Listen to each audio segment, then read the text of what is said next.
سیدنا امام حسین رضی اللہ تعالیٰ عنہ حضرت صدیق اکبر رضی اللہ عنہ کے دور میں اس حد تک نہیں تھے کہ انہیں کڑیل جوان کہا جائے، بچپنے سے لڑکپن کی عمر تھی۔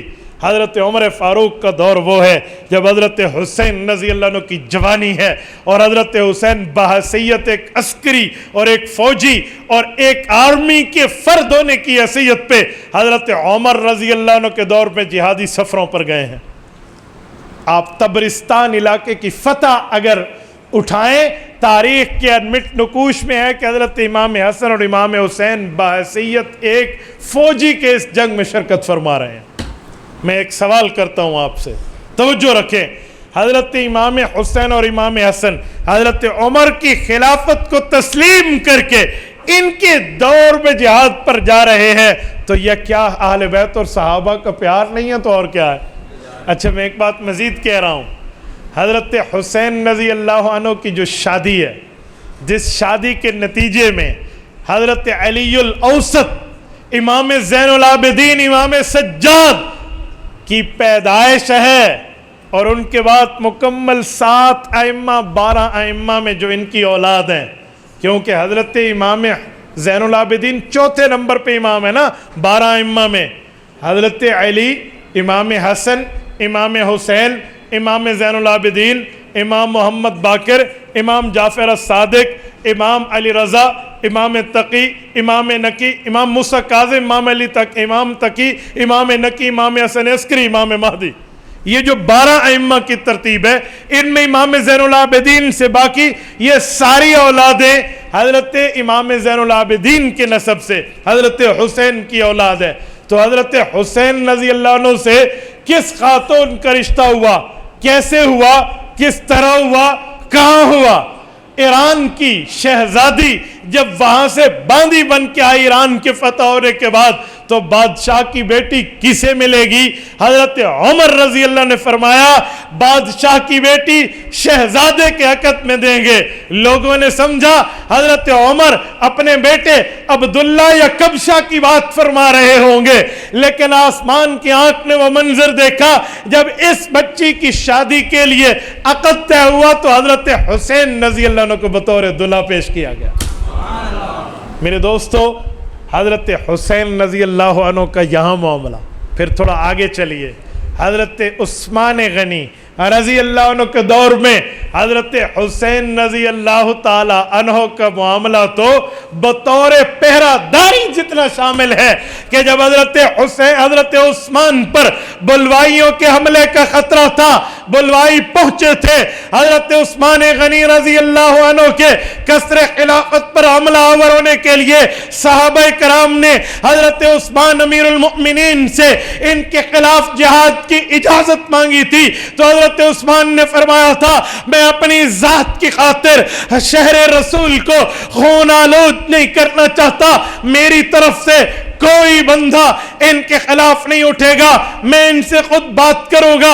ہاں یہ جو کہتے ہیں کہنے دو، لیکن اگر ہم لڑائی کریں گے، مقابلہ کریں گے، میری ذات کی وجہ سے مدینہ منورہ خون آلود ہو جائے گا، میں اپنی ذات کی وجہ سے نہیں کرتا۔ یہ کہیں گے خلافت چھوڑ دو تو میں رسول اللہ کے فرمان پہ عمل کروں گا۔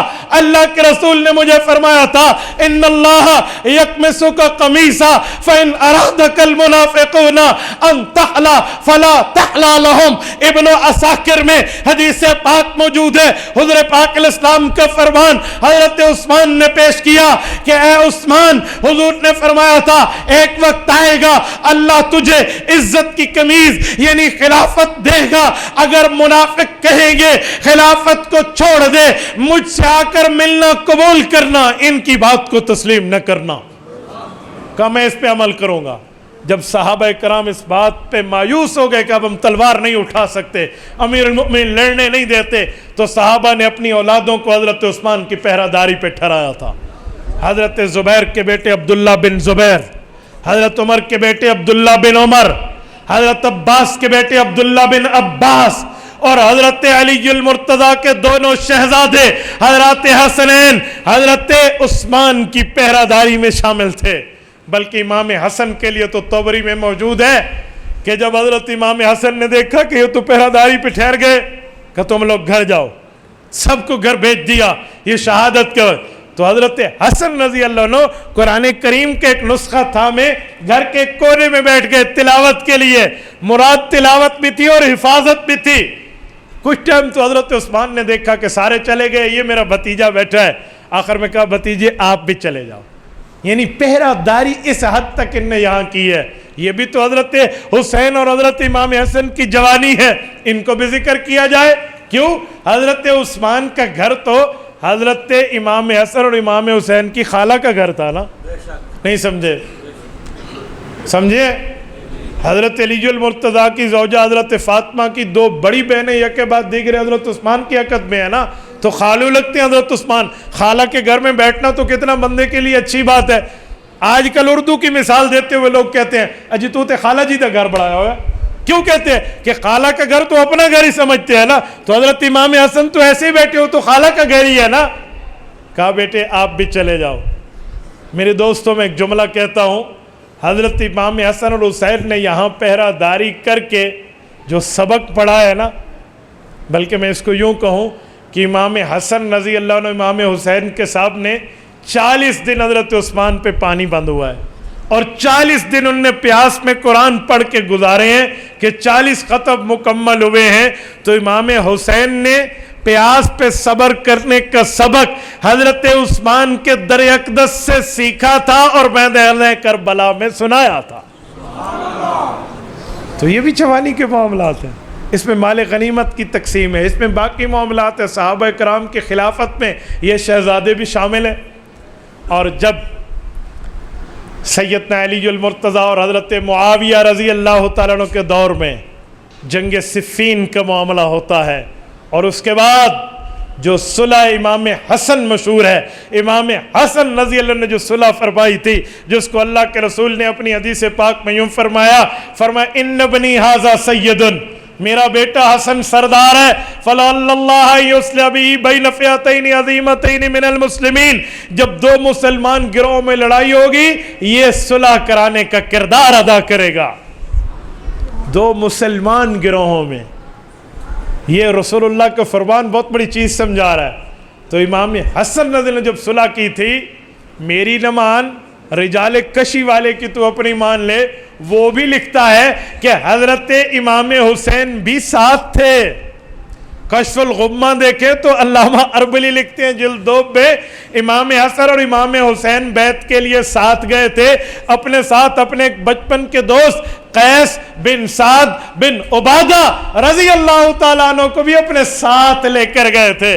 اور جب بیعت ہو رہی تھی، امام حسن نے حضرت معاویہ کے ہاتھ میں ہاتھ دے کر بیعت کی تھی، امام حسین بیعت کر رہے تھے.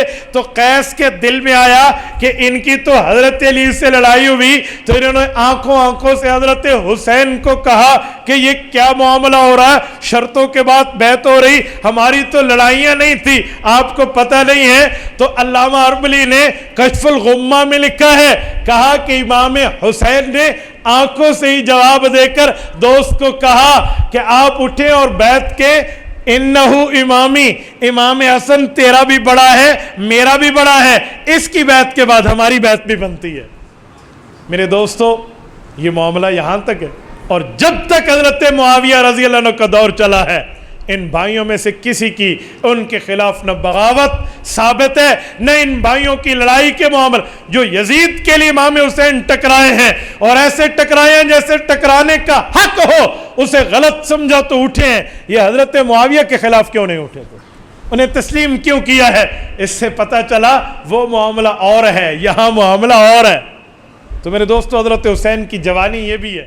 تبارك الذي نزل الفرقان على عبده ليكون للعالمين نذيرا.